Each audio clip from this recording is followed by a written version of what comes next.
സ്വാഭാവികമായും സ്ത്രീയുടെ ആത്മാഭിമാനത്തെ സംരക്ഷിക്കാനുള്ള ഒരു പ്രതിരോധം സ്ത്രീകൾ നടത്തും.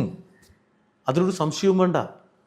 കാര്യങ്ങൾ പറയേണ്ട സമയത്ത് പ്രതികരിക്കേണ്ട ഘട്ടങ്ങളിൽ പ്രതികരിക്കും.